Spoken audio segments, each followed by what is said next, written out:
Muy buenas tardes a todos y muchas gracias a Exen por invitarnos a participar en este evento. Los sistemas eléctricos de potencia son, sin duda alguna, una de las máquinas más grandes y más complejas que ha desarrollado el ser humano. Y si pensamos en este momento detalladamente, es verdaderamente asombroso que una máquina tan grande y una máquina tan compleja haya funcionado por más de 100 años y siga funcionando con un nivel tan alto de confiabilidad. Si miramos unos años atrás a lo que era un sistema de potencia, podíamos ver un sistema mucho más simple que el que tenemos en la actualidad. Si hacemos ilusión a la gráfica, el sistema de potencia era mucho más homogéneo. Si vemos el sistema de potencia a sus inicios, podría ser como lo que vemos en la tabla y unos elementos mucho más homogéneos, que como podemos ver en la ilustración, más que todo unos elementos cuadrados. Ahora, conforme han evolucionado las ciudades, conforme ha evolucionado la tecnología, el sistema de potencia ha crecido hasta ser lo que es ahora, una de las máquinas más grandes y complejas que ha desarrollado el ser humano. Hoy en día el sistema no es tan homogéneo, no tenemos los simples cuadraditos que vemos sobre la mesa, pero tenemos otros elementos diferentes y locos. Tenemos poleas, tenemos campanas, tenemos tanques, tenemos todas clases de elementos. Como cualquier máquina diseñada por el ser humano, el sistema de potencia es propenso a fallar y todos sabemos que en algún punto algo va a pasar. Se va a reventar la polea, se va a caer una campana, algo va a pasar. Pero afortunadamente hay cosas que son más severas, hay otras que no son tan severas. En este ejemplo, ¿qué pasa si se cae una campana? Alguno de los tres ingenieros se ingeniará la forma de subirse a la máquina y arreglar la campana que se cayó y el impacto no va a ser tan grande. Ahora, hay puntos mucho más críticos. ¿Qué pasa si se rompe una de las patas de esta mesa? El resultado va a ser muy diferente. Todo el sistema de potencia va a colapsar. El reto que tenemos hoy en día es que queremos integrar tecnologías que son incluso mucho más locas que las poleas y las campanas que vemos en este momento. Estamos integrando energías renovables no convencionales que son conectadas por medios de inversores al sistema de potencia. No estamos hablando de los generadores sincrónicos que conocemos hace más de 100 años, es un elemento muy diferente al que conocemos y nuestro reto hoy en día es integrar estas tecnologías sin ir a romper ninguna de las patas de la mesa. Mi nombre es Luis David Pavón, yo soy parte del Instituto de Investigación Fraunhofer en Kassel, Alemania, y lo que le voy a hablar durante los siguientes minutos es cómo ha sido el desarrollo del sistema de potencia en Alemania y cómo ha sido la integración de energías renovables. Y bueno, después de haber visto las primeras presentaciones, creo que debe haber sido un poco más específico en el título, de pronto mencionar energías renovables no convencionales o para efectos de mi presentación, energías renovables conectadas por medio de inversores, llamémoslo energía eólica, energía fotovoltaica, como queramos. Primero voy a hablar un poco de cómo ha sido la transición del sistema de potencia en Alemania durante los últimos 15, 20 años, cuáles son los retos que ha vivido en Alemania y cuáles son las experiencias que han vivido, experiencias que se han aprendido en Alemania de manera dolorosa. También voy a hablar un poco de discusiones que hay en progreso, cuál es la importancia de mirar hacia el futuro y, por último, una pequeña recomendación. La transición de energía en Alemania no es más que la abolición de generación nuclear y generación a base de carbón, siendo reemplazada por más que todo energía eólica y energía fotovoltaica. El tema de la transición de energía en Alemania se resume en esta figura y es simplemente pasar de un sistema que era basado en energía nuclear y energía a base de carbón a un sistema que es ahora predominantemente energía eólica y energía fotovoltaica.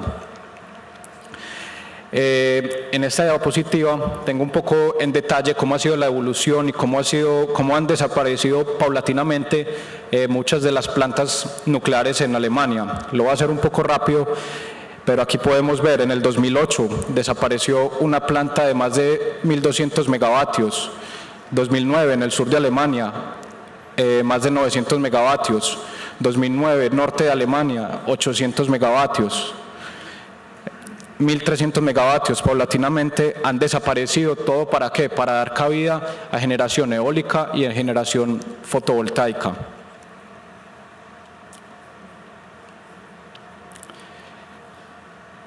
En resumidas cuentas, el panorama que se ve hoy en Alemania es: a la izquierda tenemos cómo lucía el sistema de potencia en Alemania antes de la transición energética y cómo luce al 20 de marzo del 2007. Para verlo de pronto de una forma más clara, aquí tengo cómo ha sido la producción de energía de Alemania durante los últimos años.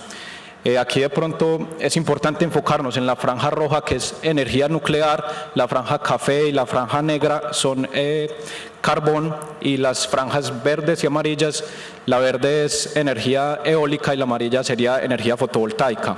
Esta fue la producción en Alemania en el año 2011. Aquí tengo 2012. Lo interesante acá es ver cómo ha ido evolucionando y cómo va aumentando cada vez más la energía eólica y fotovoltaica. 2013, en el 2014, 2015, 16 y 17. Pero como fue muy rápido, acá les muestro la comparación entre el 2011 y el 2017 y se ve claramente cómo ha reducido la energía nuclear y cómo la energía eólica y fotovoltaica ha incrementado bastante durante los últimos años. Esta es una manera de verlo un poco más fácil, que sería la capacidad instalada en Alemania. Pues no voy a entrar en detalle en cada uno de los años, es simplemente para ver cómo esta transición de energía en Alemania es una realidad. En realidad se ha disminuido la producción de energía basada en plantas nucleares y se ha aumentado la producción de energía basada en plantas eólicas y fotovoltaicas. Una manera más simple de verla es el incremento anual de la capacidad neta en Alemania. Y esto lo que quiere decir es cómo ha aumentado cada una de las tecnologías, o bueno, cómo ha aumentado o disminuido cada una de las tecnologías desde un año al otro. Aquí algo importante es lo que ocurrió en el año 2011, el 11 de marzo del 2011, el accidente de Fukushima que produjo el desmonte paulatino de la energía nuclear. Este desmonte fue confirmado por la canciller Angela Merkel en marzo del 2011, inmediatamente después del accidente. Y aquí, como podemos ver en la figura, la energía nuclear disminuyó bastante en el 2011. Esta sería la participación de energías renovables durante los últimos años. Como podemos ver, en el 2022 estábamos hablando de alrededor de un 9% de energías renovables. En lo que llevamos del 2017 estamos hablando de 37%. Una forma un poco más detallada sería, si vemos acá el detalle del año 2016, el 26 de diciembre de 2016 se alcanzó una producción de energía renovable, una penetración de 68.6%.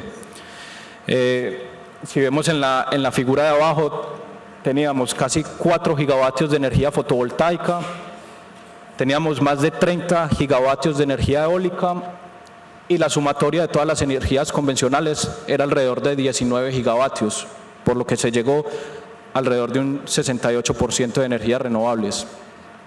Esto es lo que llevamos hasta ahora en el año en el 2017, el 18 de marzo se alcanzó 61.6%. ¿Cuáles han sido los mayores retos para lograr esta transición de energía en Alemania? El primero es identificar cuáles son las características técnicas que deben tener estos generadores conectados por medio de inversores, sea energía fotovoltaica o energía solar. ¿Cuáles son las características técnicas que van a ser cruciales en el futuro? Otro de los grandes retos, y es que la historia ha demostrado que la integración de energías renovables siempre supera a lo que es previsto en el primer momento.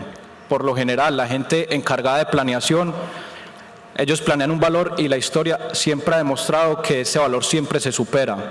Uno de los motivos son reducciones de costos, mejoras tecnológicas, reducciones de costos, etcétera. Pero por lo general, lo que se ha visto es siempre se superan los valores que han sido supuestos en un principio. Uno de los grandes retos y que ha sido uno de los factores algo dolorosos para Alemania es que los requerimientos para este tipo de generación tienen que llegar en un momento oportuno. En Alemania, desafortunadamente, la mayoría de los requerimientos técnicos no han llegado en el momento oportuno y ahorita les voy a mostrar un poco más sobre esto. Otro de los retos es que los inversionistas y algunos sectores de la industria pueden ser muy creativos en encontrar maneras de disminuir la inversión. Por esto, y lo que ha pasado en Alemania, es necesario crear requerimientos técnicos muy específicos, incluso cuando el requerimiento sea muy obvio. A continuación les voy a mostrar dos de los ejemplos que han sido más dolorosos para Alemania durante los últimos 17 años, desde que empezó toda la integración de energías renovables. El primero es el que conocemos como el fall right through. Y el problema es que a principios del año 2000, cuando todos los requerimientos técnicos para energías renovables conectadas por medio de inversores empezaron, era considerado que lo mejor durante una falla en el sistema de potencia era desconectar estas unidades conectadas por medio de inversores. Por medio de muchos estudios se demostró que esto no era una buena idea y surgían muchos problemas técnicos que no son para discutir en estos 20 minutos, pero lo importante es que por medio de estudios detallados, se demostró que esta desconexión de tantas unidades de generación no era una buena idea. Como consecuencia, actualmente en los códigos de red alemanes se exige que durante fallas del sistema de potencia todos los generadores conectados por medios de inversores deben permanecer conectados al sistema, y no solo permanecer conectados, sino apoyar el sistema, hacer un aporte de tensión.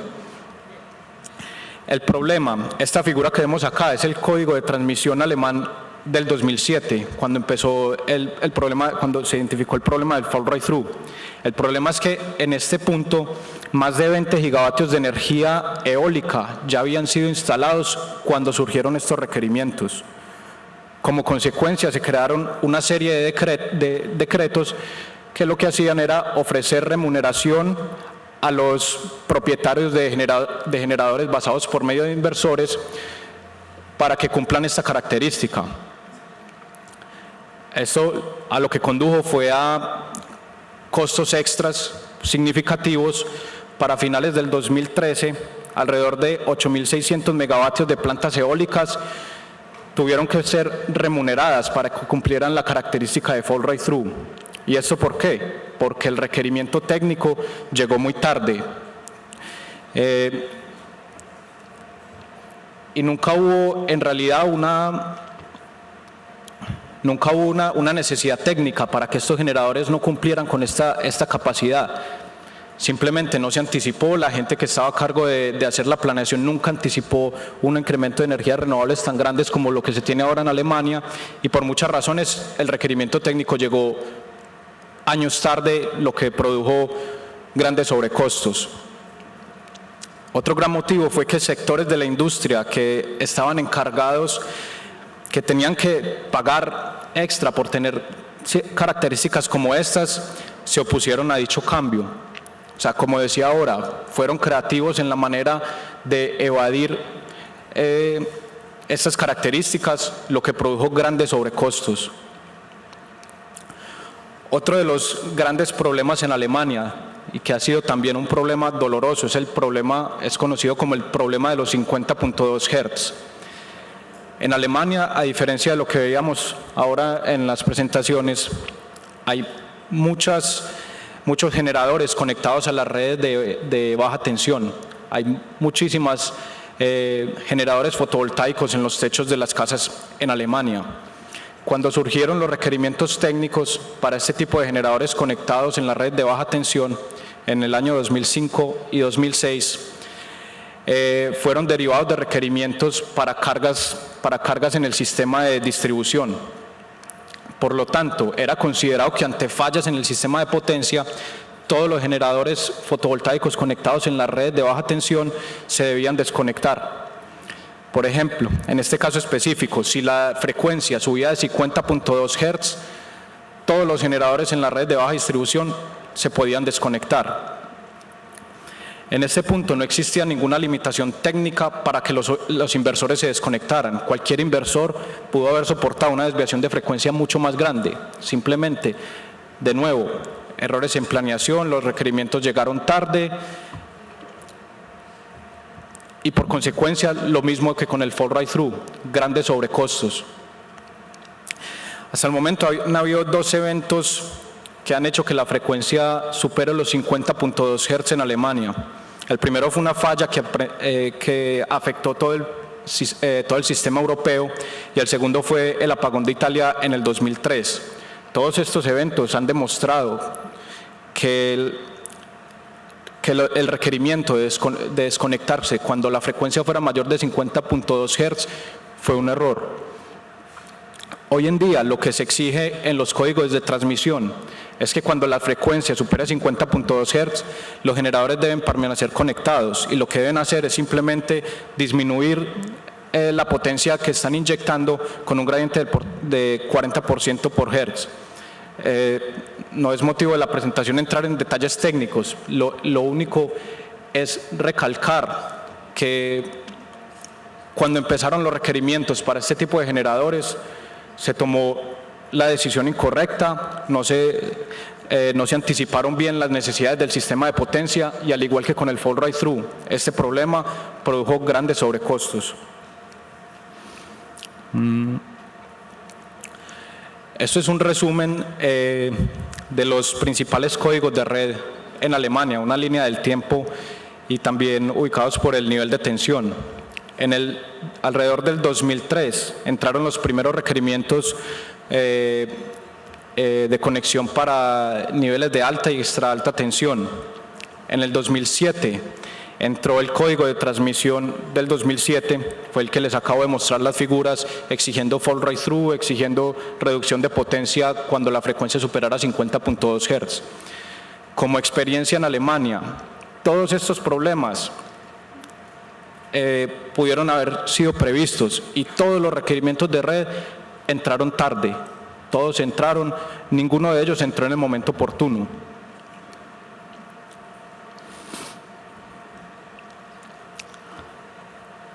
Algunas de las discusiones que hay en progreso en Alemania con respecto a la integración de energía eólica y energía fotovoltaica, bueno, una de ellas porque de hecho hay bastantes.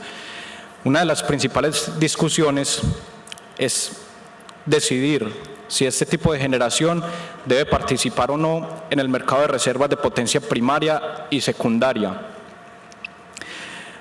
Aquí tengo un ejemplo que es tomado de una puesta en servicio en Norteamérica, una planta de 40 turbinas eólicas General Electric, cada una de 1.5 megavatios. Lo que se hizo en esta puesta en servicio es demostrar que esta planta eólica técnicamente puede perfectamente participar en un mercado de reserva primaria. Ahora, se emularon eventos de sobrefrecuencia y de baja frecuencia y se demostró que el problema no es un problema técnico. El problema radica en la definición de productos del mercado más que el problema técnico en sí. El problema técnico se ha demostrado, como lo veíamos en una puesta en servicio. Esto no es un problema técnico, es un problema de definición del mercado. Ahora, en países con alta penetración de energías renovables, como el caso de Alemania, por supuesto, existen leyes que dan prioridad a las energías renovables por encima de las energías convencionales. Por supuesto, se sobreentiende que en algún punto esta prioridad a las energías renovables tiene que ser discutida. Por eso es que se tienen términos como el must run units, que son simplemente generadores convencionales que deben seguir conectados simplemente para garantizar una operación estable del sistema de potencia. Un poco acerca de la importancia de mirar al futuro y es de aprender de los errores dolorosos que han pasado en Alemania. Ellos vienen con esta integración de energías renovables desde hace ya casi 20 años y de ahí es donde hay que aprender. De nuevo, más de 20 gigavatios de energía eólica ya habían sido instalados cuando los requerimientos de red empezaron en el 2007. Como consecuencias, hubo retrofitting, hubo muchos costos extra, remuneraciones adicionales. A finales del 2013, alrededor de 8.600 megavatios de energía eólica fueron acondicionados con capacidad de fall right through. Se pueden imaginar lo que pudo haber costado este reacondicionamiento. Como una pequeña recomendación es, primero que todo, identificar cuáles son los aspectos técnicos que de verdad van a ser relevantes en el sistema de potencia colombiano, identificar cuáles son las 4 patas o quién sabe cuántas patas, como veíamos en la primera figura, cuáles son las patas del sistema eléctrico colombiano y no entrar tan tarde como se entró en el caso de Alemania.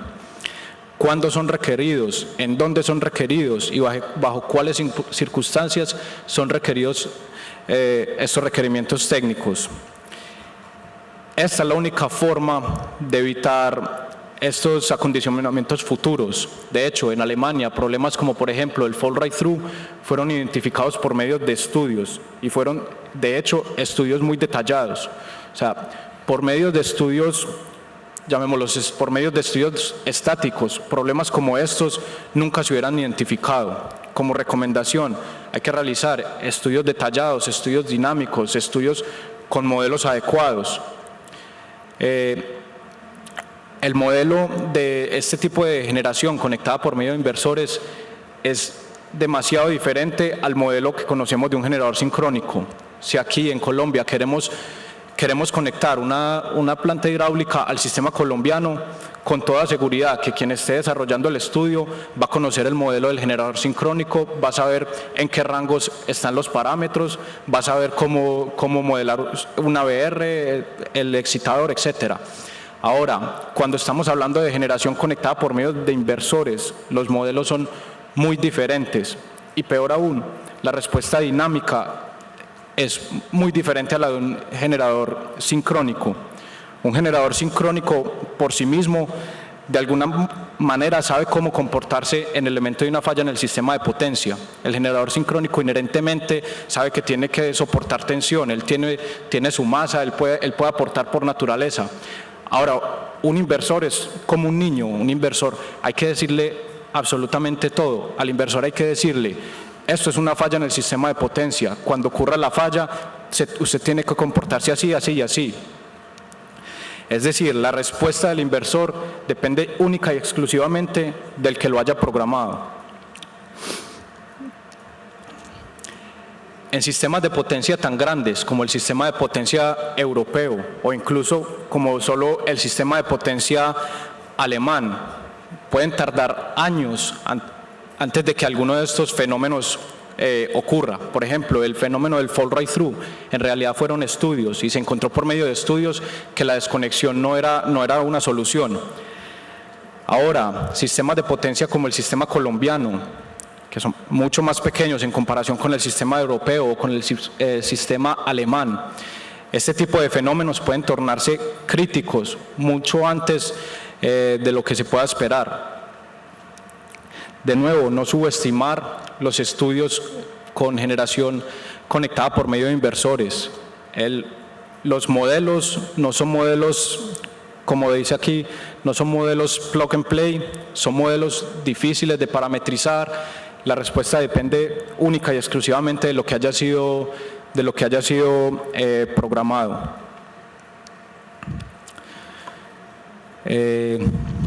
Esta era mi última diapositiva. Bueno, durante estos 20 minutos lo único que quise resaltar es, en Alemania se ha logrado, de verdad se ha logrado realizar una transición de energía. De verdad se han cerrado reactores nucleares y se han instalado muchísimas plantas eólicas y muchísimas plantas fotovoltaicas. Ahora, esto obviamente no ha sido un proceso sencillo y Alemania ha aprendido durante lecciones dolorosas, y cuando hablo doloroso me refiero a costos adicionales, etcétera. ha aprendido durante una serie de lecciones dolorosas la importancia que es mirar el futuro y no subestimar una planeación adecuada. Como ha mostrado la experiencia, casi siempre la planeación en cuanto a la penetración de energías renovables ha superado todas las expectativas y es lo que ha llegado como resultado. Los códigos de red nunca han entrado en el momento oportuno y siempre ha habido costos extra. Muchas gracias.